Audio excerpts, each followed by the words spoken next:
Assalamualaikum warahmatullahi taala wabarakatuh. Nama saya Muhammad Nasrullah bin Baharudin. Nombor matrik saya 10.20F1024. Di dalam video kali ini saya akan menerangkan tentang pelaburan emas. Jadi di sini saya akan meneruskan terlebih dahulu dengan pendahuluan. Pelaburan emas semakin meningkat popular di dalam kalangan masyarakat masa kini. Produk pelaburan emas yang telah ditawarkan oleh institusi-institusi kewangan, syarikat-syarikat jualan dan juga termasuk pengurus-pengurus dana. Hal ini telah menimbulkan persoalan terhadap diri masyarakat. Sejauh manakah pelaburan emas ini dibenarkan dalam syariah dan bagaimana konsep yang akan digunapakai dalam pelaburan emas yang dijalankan pada masa kini. Sekiranya kita lihat di dalam konteks ini, pada masa kini emas sering digunakan sebagai komoditi dalam sesebuah perniagaan bagi mendapatkan sesuatu keuntungan. Hal ini berbeza dengan amalan-amalan yang dilakukan oleh zaman dahulu bahawa emas ini telah digunakan sebagai sumber mata wang bagi membeli barang yang dikehendaki. Secara umumnya, agama Islam tidak melarang jual beli yang melibatkan emas sebagai komoditi. Segala bentuk jual beli adalah dibolehkan selagi ianya tidak melanggar unsur riba. Hal ini dapat dipahami melalui firman Allah dalam surah Al-Baqarah ayat 275 yang bermaksud Allah menghalalkan jual beli dan mengharamkan riba. Jadi di sini kita dapat fahami bahawa pada zaman kini yang mana masyarakat menjadikan emas sebagai sesuatu perniagaan jual beli, maka hukumnya boleh dan tidak mendatangkan sebarang dosa. Berhubung dengan pelaburan emas yang kini telah menjadi satu pilihan disebabkan potensi keuntungannya yang sangat tinggi, ianya perlu mematuhi parameter dan juga syarat-syarat yang telah ditetapkan dalam agama Islam. Kerana Islam menilai emas dan perak sebagai item ribawi. Hadis yang dapat menerangkan tentang syarat-syarat bertransaksi dengan item ribawi adalah seperti berikut. Hadis tersebut yang bermaksud, emas harus ditukar atau diniagakan dengan emas, perak dengan perak, gandum dengan gandum, barli dengan barli, kurma dengan kurma, garam dengan garam, mestilah sama timbangan dan ditukar secara terus di dalam satu masa. Sekiranya tukaran berlaku antara komoditi berlainan jenis, maka berjual belilah kamu sebagaimana yang disukai jika ia dilakukan dalam bentuk tunai. Hadis riwayat Muslim. Seterusnya saya akan menerangkan tentang jenis-jenis emas yang boleh dilabur di Malaysia, iaitu emas dalam bentuk fizikal. Yang pertamanya ialah jongkok emas. Jongkok emas ini adalah pilihan pertama untuk pelabur yang berpengalaman dalam sektor pelaburan emas. Pilihan ini dibuat atas kerana berdasarkan kemudahan untuk menyimpan jongkok emas yang bersaiz daripada 25 gram sehingga ke 11 kilogram. Jongkok emas ini sesuai untuk pelaburan yang besar dan harga sejongkok emas boleh mencecah ratusan ribu ringgit. Seperti mana yang kita lihat pada hari ini, banyak sesetengah orang yang menggunakan jongkok emas sebagai sebuah pelaburan untuk kehidupan mereka sendiri. Hal ini kerana seperti yang saya kata tadi, terdapat kelebihan-kelebihan tersendiri terhadap jongkok emas ini, iaitu kemudahan untuk menyimpan jongkok emas tersebut. Seterusnya ialah shilling emas. Jika kita hendak bandingkan shilling emas ini dengan jongkok emas, shilling emas adalah pilihan pelaburan yang lebih sesuai dan mempunyai tahap kecairan yang lebih tinggi. Hal ini kerana shilling emas ini lebih berpatutan dan juga mampu bilik. Berbanding dengan jongkok emas tadi, ianya agak mahal kerana nilainya yang tinggi. Kebiasaannya, berat shilling emas hanya adalah di antara 2.5 gram hingga ke 25 gram, iaitu emas tulen. Hal ini menunjukkan berat shilling emas tersebut cukup ideal untuk pelabur-pelabur emas yang baharu menceburi dalam bidang tersebut. Berbanding dengan jongkok emas tadi, bahawa ianya lebih sesuai kepada pelabur yang telah berpengalaman. Kerana nilai jongkok emas tersebut amatlah tinggi dan bukan senang untuk pelabur baru untuk mendapatkan jongkok emas tersebut. Seterusnya saya akan beralih kepada kelebihan dan juga kekurangan di antara jongkok emas, shilling emas dan juga barang kemas emas. Yang pertama, bagi jongkok emas, antara kelebihannya ialah untung besar apabila dijual. Hal ini kerana nilai sesuatu jongkok emas itu amatlah tinggi. Yang kedua, ianya senang disimpan kerana bentuk jongkok emas tersebut tidak terlalu besar dan tidak terlalu kecil. Maka ianya mudah untuk disimpan di tempat yang selamat. Dan yang ketiga, kos lebih murah dari shilling emas. Dan kekurangan yang ada pada jongkok emas ialah yang pertama, berisiko tinggi untuk dicuri kalau disimpan di dalam rumah. Tapi seperti mana yang kita tahu bahawa Congkak emas ini selalunya tidaklah disimpan di dalam rumah kerana nilainya amat tinggi, maka ianya disimpan di tempat-tempat yang lebih selamat, seperti peti simpanan yang diperbuat daripada besi. Kekurangan yang kedua ialah bukan pilihan yang senang kalau ingin menjual. Dan yang ketiga ialah perlu membayar kos simpanan untuk peti simpanan yang selamat. Seperti mana yang saya kata tadi, jongkok emas ini memanglah mudah untuk disimpan, tetapi ianya memerlukan sesuatu kos untuk menyimpannya di tempat yang selamat. Kerana jika tidak disimpan di tempat yang selamat, maka jongkok emas ini mudah untuk dicuri kerana mendapat perhatian yang ramai. Seterusnya kita akan beralih kepada kelebihan syarikat emas, iaitu yang pertama ianya ideal untuk pelabur baru untuk menceburi bidang ini. Jika pelabur tersebut memilih syarikat emas untuk diniagakan. Yang kedua, ianya mudah disimpan, senang, dan yang ketiga senang dijual, dan yang terakhir ialah syarikat emas ini bernilai lebih tinggi apabila terhad. Maksudnya sini tidak semua orang mempunyai syarikat emas, dan pada suatu masa jika syarikat emas ini menjadi permintaan ramai dan ianya tidak banyak dikeluarkan, maka nilai syarikat emas tersebut akan menjadi lebih tinggi kepada sesiapa yang mempunyainya. Seterusnya, kekurangan pada syarikat emas ialah berisiko tinggi untuk dicuri jika disimpan di dalam rumah. Kos perbuatannya lebih tinggi kerana syarikat emas tersebut mempunyai rekaan yang unik. Berbeza dengan jika emas tadi, tidak mempunyai sebarang rekaan seunik syarikat emas tersebut. Dan yang ketiga, kekurangan syarikat emas ialah perlu membayar kos simpanan. Seperti mana jongkok emas tadi memerlukan kos untuk disimpan di tempat yang selamat. Dan yang terakhir, kelebihan barang kemas emas, iaitu yang pertama boleh dipakai sebagai aksesori. Di mana seperti yang kita lihat pada hari ini, kebanyakannya para wanita di luar sana yang menjadikan emas sebagai aksesori pada diri mereka sendiri. Yang kedua ialah senang untuk dibeli. Pada masa kini kita boleh lihat bahawa terdapat banyak sangat kedai-kedai yang menjual barangan-barangan kemas emas, yang di mana mudah untuk kita mendapatkannya. Dan yang terakhir ialah kekurangan barang kemas emas, iaitu nilai yang rendah apabila kita hendak menjual barangan kemas tersebut. Yang kedua ialah berisiko tinggi untuk dicuri, kos yang tinggi, dan tidak boleh jual ikut harga yang tinggi. Itu sahaja daripada saya.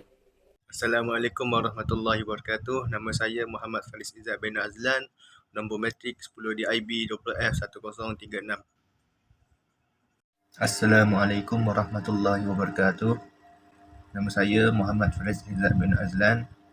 Hari ini saya akan menerangkan sedikit mengenai jenis pelaburan emas. Jenis-jenis pelaburan emas yang boleh dilakukan di Malaysia adalah yang pertama, saham perlombongan emas. Saham perlombongan emas adalah berbeza dengan pelaburan emas yang lain. Kita tidak membeli emas, tapi kita melabur dengan syarikat yang melombong emas ataupun yang melakukan aktiviti perlombongan emas. Oleh itu, pulangan untuk jenis pelaburan ini adalah bergantung pada prestasi syarikat, kerana di syarikat itulah kita akan mendapat dividen. Sebagai contoh, pada bulan Ogos tahun 2020, kita ambil contoh satu syarikat, iaitu Borneo Oil Sendirian Berhad yang melakukan aktiviti perlombongan emas. Saham syarikat ini di dalam pasaran saham telah jatuh sedikit. Jadi kita akan mendapat sedikit kekurangan keuntungan daripada pelaburan yang dibuat melalui saham syarikat tersebut. Maka kesimpulan yang boleh dibuat melalui jenis pelaburan ini ialah ianya akan sangat bergantung kepada prestasi syarikat dan juga harga saham yang berada di dalam pasaran saham. Semakin tinggi harga tersebut, semakin banyak keuntungan yang boleh diperoleh.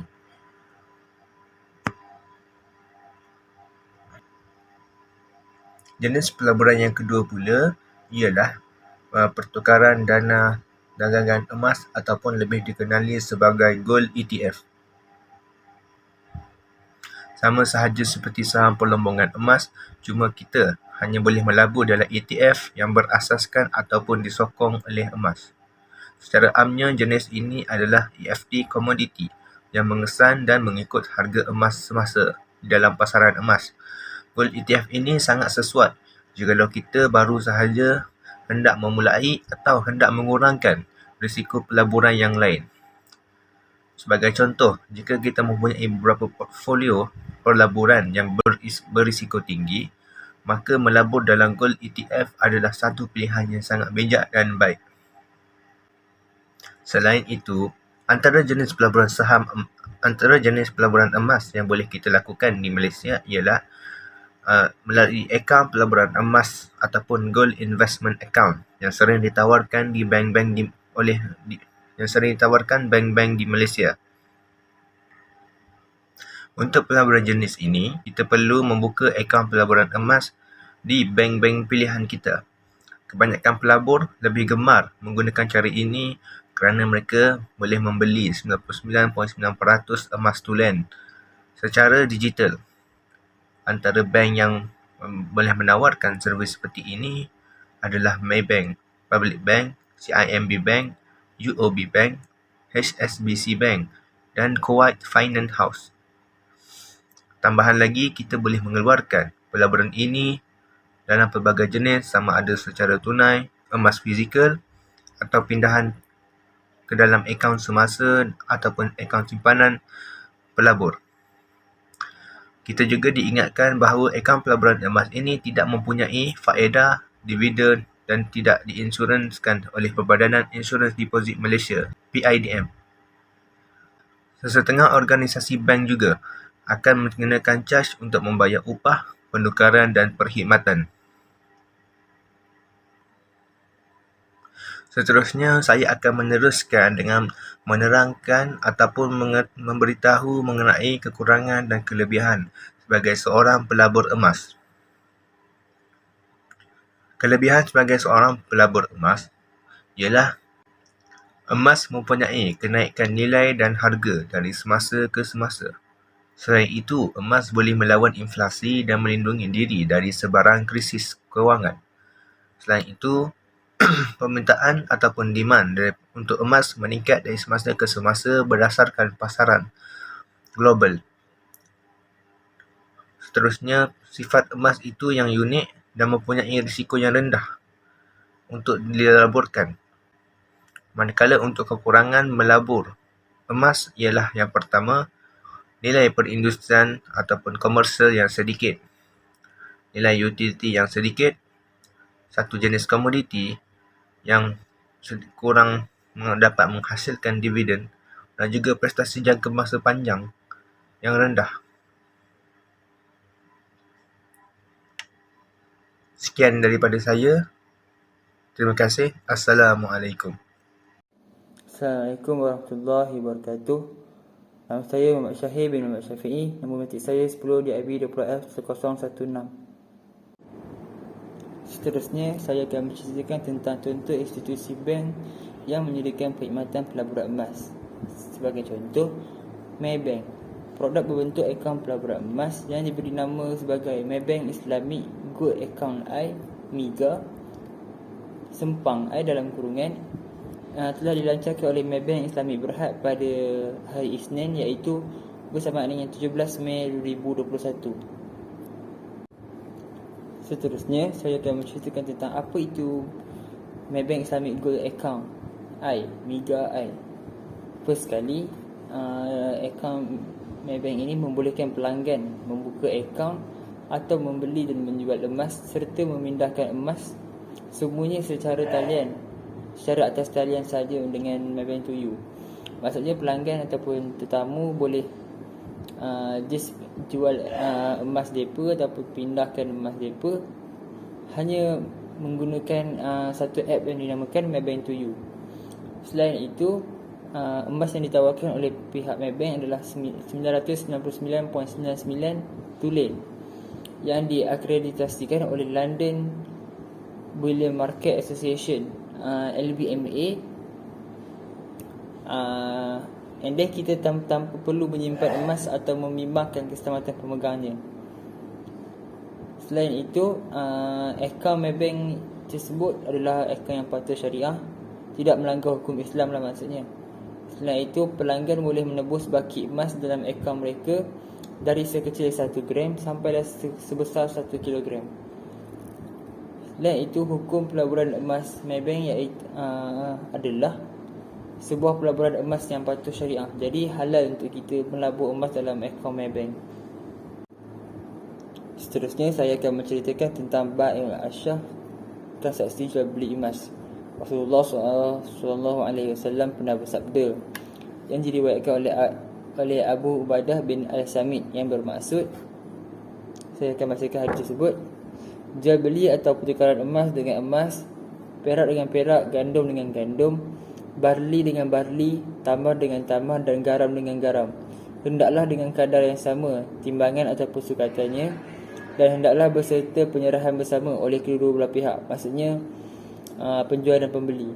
Sekiranya ia berlainan jenis, maka berjual belilah sebagaimana yang anda mahu jika dibuat secara penyerahan dari tangan ke tangan oleh kedua belah pihak. So, kesimpulan dari hadis di atas adalah kita hendaklah menukar barang dengan barang yang sama dengan kadar yang sama. Maksudnya kalau kita tukar emas, hendaklah tukar dengan emas juga. Tak boleh tukar emas dengan barli ataupun sebagainya. Selain itu, timbangan dan sukatan hendaklah sama nilainya. Kalau 3 gram, tukarlah dengan 3 gram juga. Tak boleh tukar dengan berlainan gram.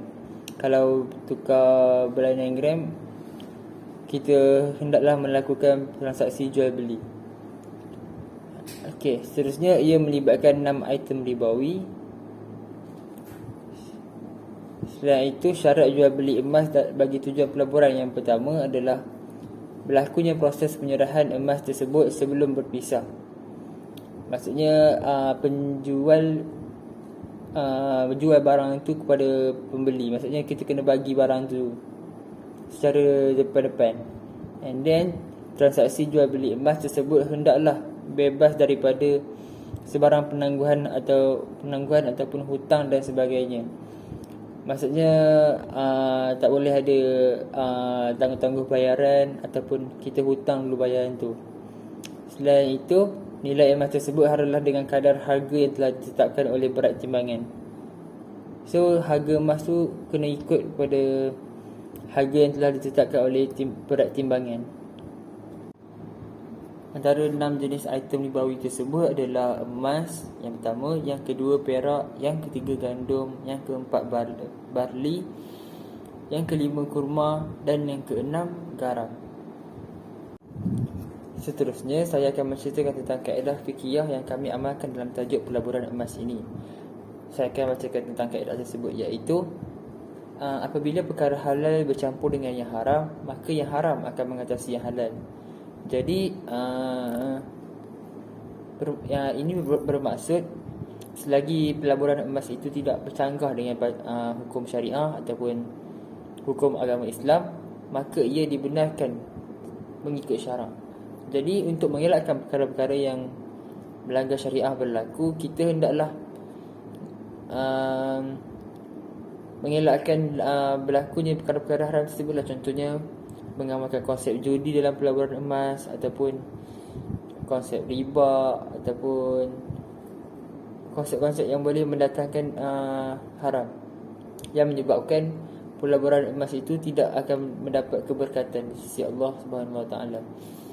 And then rezeki yang kita dapat pun tidak akan berkat. So bila kita mendapat rezeki yang tidak berkat, maka dia akan efek pada diri kita ataupun hidup kita, kehidupan seharian kita, kerana kita telah menggunakan ataupun memakan rezeki-rezeki yang tidak berkat, yang telah bercanggah dengan hukum syarak. And then kita juga boleh melabur dengan mengikut syarak untuk mendapatkan keuntungan kita. And then keuntungan tersebut kita boleh untuk menambahkan lagi pahala kita boleh salurkan kepada rumah anak yatim ataupun menderma kepada masjid dan sebagainya.